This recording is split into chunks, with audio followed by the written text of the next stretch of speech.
Assalamualaikum warahmatullahi wabarakatuh. Perkenalkan, saya Yuliana Dewi Praponingrum dari kelas SI 22A1 dari Prodi Sistem Informasi Universitas Duta Bangsa Surakarta. Akan mempresentasikan arsitektur perusahaan mie instan sehat berbahan dasar bayam sebagai proyek ujian akhir semester dari mata kuliah arsitektur perusahaan.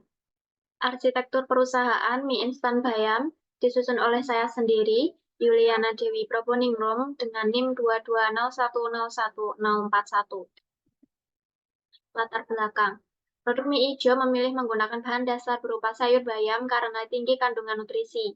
Mie hijau memberikan alternatif makanan praktis seperti mie pada umumnya, namun bebas dari bahan berbahaya seperti MSG, HPV, perasa buatan, pewarna buatan, pengawet buatan, kalori lebih rendah, dan lemak yang dikandung juga lebih sedikit, karena cara pembuatannya yang dipanggang sehingga lebih sehat.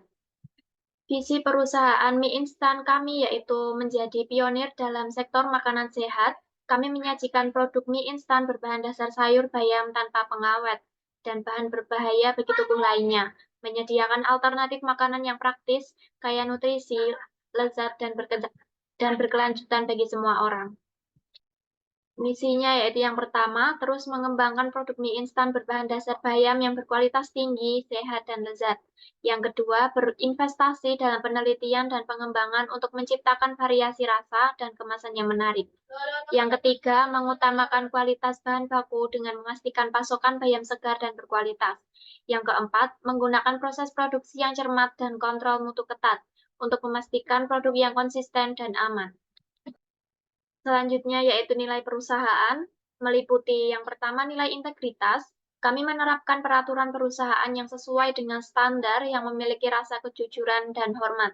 Yang kedua, pelayanan, menyediakan transportasi sebagai sarana distribusi produksi ke seluruh Indonesia. Yang ketiga, konsisten, berupaya menjaga konsistensi dan komitmen kepada customer berupa kualitas produk yang bermutu. Yang keempat, terbuka terhadap kritik.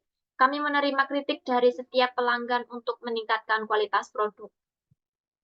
Struktur organisasi. Yang pertama yaitu owner.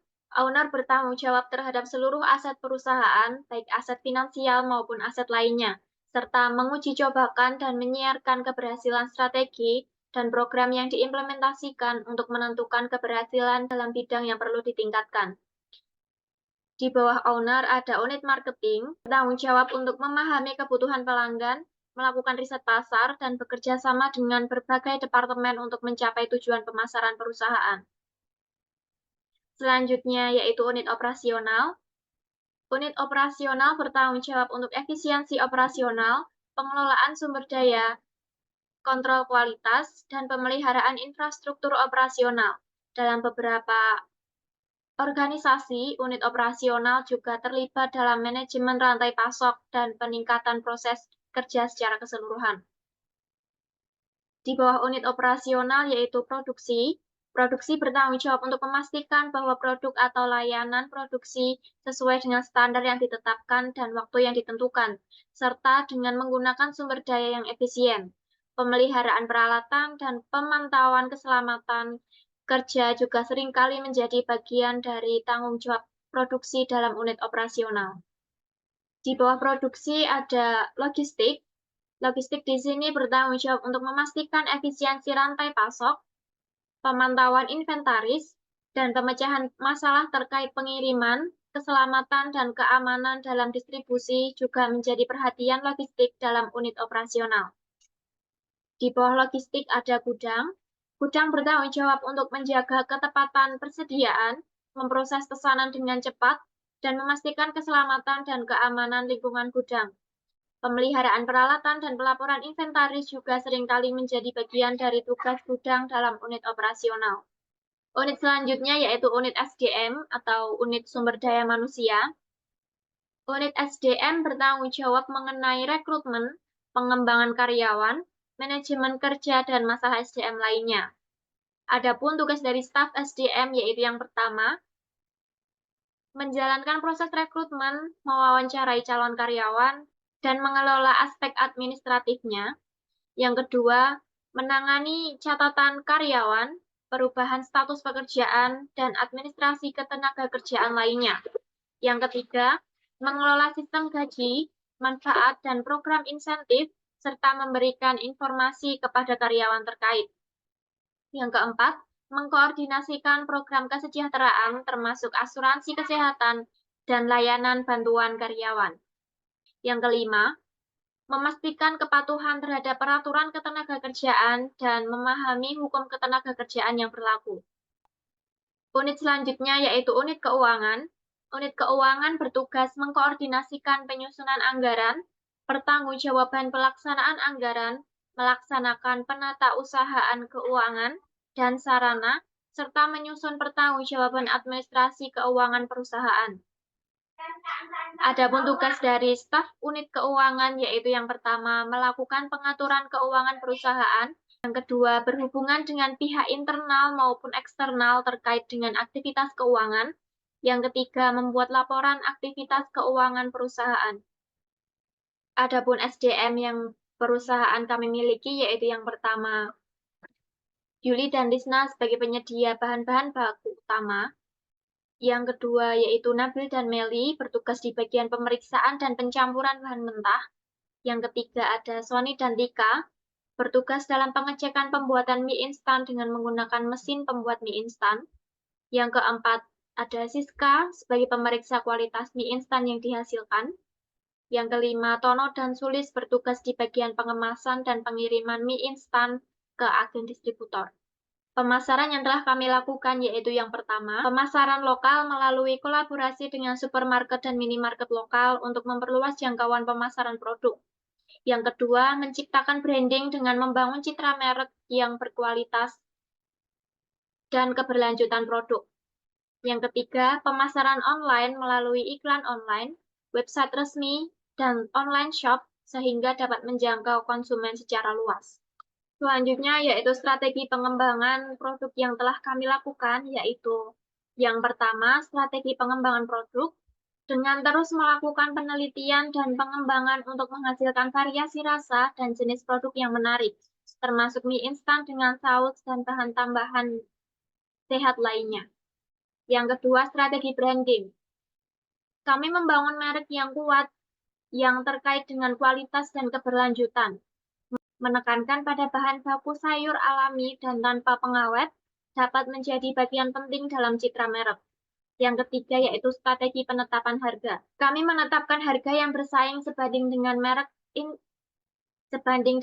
mie instan konvensional lainnya untuk menjaga daya saing. Kami juga menyelenggarakan program diskon atau penawaran khusus secara periodik untuk menarik perhatian konsumen. Yang keempat yaitu peningkatan kualitas. Kami terus mengembangkan inovasi rasa dan tekstur mie agar memberikan pengalaman baru yang memuaskan. Yang keempat, peningkatan kualitas.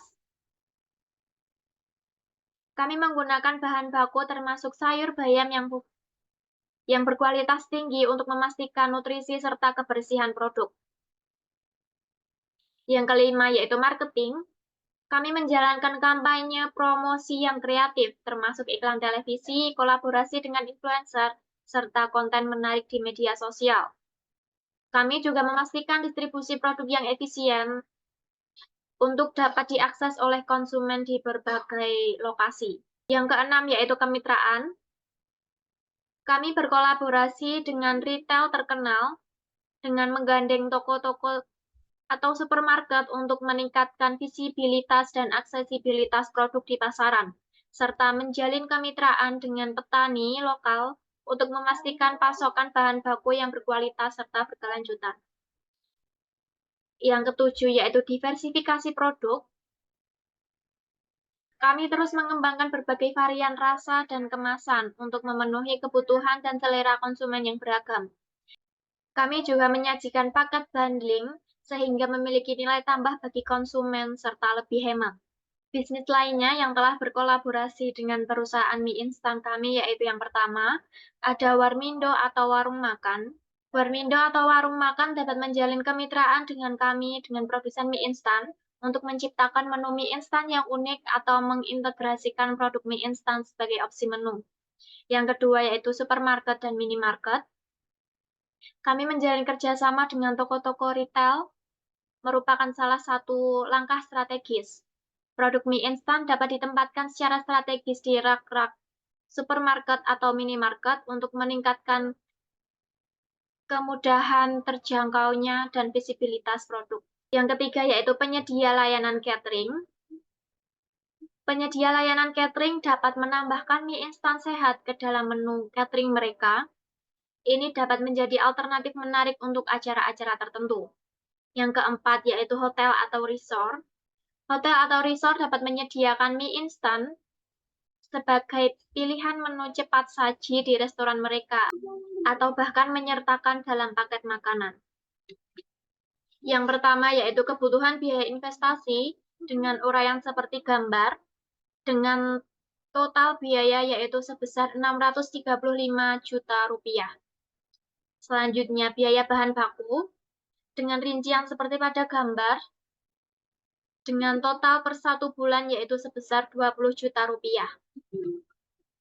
Selanjutnya, biaya operasional per bulan dengan total 50 juta rupiah, serta upah tenaga kerja yang dibutuhkan untuk 9 tenaga kerja, yaitu sebesar 13.500.000 rupiah, dengan rincian 1.500.000 rupiah untuk per karyawan. Selanjutnya, strategi pengembangan internasional yang telah dilakukan yaitu yang pertama, konsistensi produk. Mie Ijo telah berhasil menjaga kualitas produknya secara konsisten dengan cita rasa yang lezat serta tekstur mie yang kenyal. Dengan mengutamakan kualitas, Mie Ijo berhasil membangun kepercayaan konsumen di pasar global, yang kemudian menjadi pelanggan serta merekomendasikan produk ini kepada orang lain. Yang kedua yaitu riset pasar untuk mengetahui bagaimana kondisi pasar-pasar sasaran. Ketiga, inovasi produk. Mie Ijo juga melakukan inovasi dalam kemasan mereka dengan memperkenalkan kemasan yang mudah dibuka. Yang keempat yaitu adaptasi produk. Mie Ijo mengadaptasi strategi pemasaran dengan memperhatikan kebutuhan lokal di setiap negara. Mie Ijo tidak hanya mengandalkan merek, namun juga melakukan riset pasar serta menggali informasi tentang preferensi makanan, budaya, dan kebiasaan masyarakat setempat. Dengan melakukan penyesuaian seperti mengurangi kepedasan bumbu, menambahkan bahan-bahan lokal, atau bahkan menciptakan varian produk khusus. Yang kelima yaitu membangun jaringan distribusi. Mie Ijo juga berhasil membangun jaringan distribusi yang kuat dan efisien di pasar global. Mie Ijo telah menjalin kemitraan dengan distributor lokal, menjaga ketersediaan produk secara konsisten, dan mengoptimalkan strategi pemasaran dan promosi di masing-masing negara. Dengan infrastruktur yang solid, Mie Ijo mampu menjangkau konsumen di berbagai wilayah dengan mudah dan memastikan produk mereka dapat diakses secara luas. Pemanfaatan teknologi pada sistem produksi mie instan yaitu yang pertama, menggunakan mesin otomatisasi pada mesin-mesin produksi. Menggunakan sistem otomatisasi pada mesin-mesin produksi. Dalam beberapa tahap meliputi pencampuran bahan hingga proses pengemasan untuk meningkatkan efisiensi kerja. Yang kedua yaitu menggunakan teknologi sensor serta sistem kontrol otomatis untuk memonitor dan memastikan kualitas produk secara real-time selama proses produksi. Yang ketiga yaitu memanfaatkan platform online seperti media sosial dan iklan online untuk meningkatkan visibilitas produk. Yang keempat, membangun platform e-commerce dan aplikasi mobile untuk memfasilitasi pembelian online oleh konsumen. Yang kelima yaitu menerapkan SCM atau manajemen rantai pasok yang terkomputerisasi untuk memantau persediaan, mengoptimalkan pengiriman, dan meningkatkan efisiensi distribusi. Kesimpulan, Mie Ijo adalah mie instan sehat yang berkualitas, menawarkan alternatif makanan praktis yang lebih sehat dan berkelanjutan. Dengan menggunakan bahan dasar bayam alami dan tanpa pengawet, produk ini dapat menciptakan rasa yang berkualitas, serta memiliki kandungan gizi yang seimbang dan rendah dalam kalori serta lemak. Mie Ijo juga memiliki kekuatan seperti proses produksi yang higienis, bahan produk yang berkualitas, rendahnya biaya produksi, dan makanan instan sehat yang terjangkau oleh semua kalangan. Namun ada juga beberapa kelemahan seperti kurangnya variasi produk, keterbatasan pasar, dan persaingan yang ketat dalam pemasaran produk. Untuk mengatasi tersebut, Mi Ijo telah menghasilkan strategi pengembangan yang mencakup penelitian, pengembangan produk, strategi branding, strategi penetapan harga, dan peningkatan kualitas produk. Sekian presentasi yang saya sampaikan. Wassalamualaikum warahmatullahi wabarakatuh.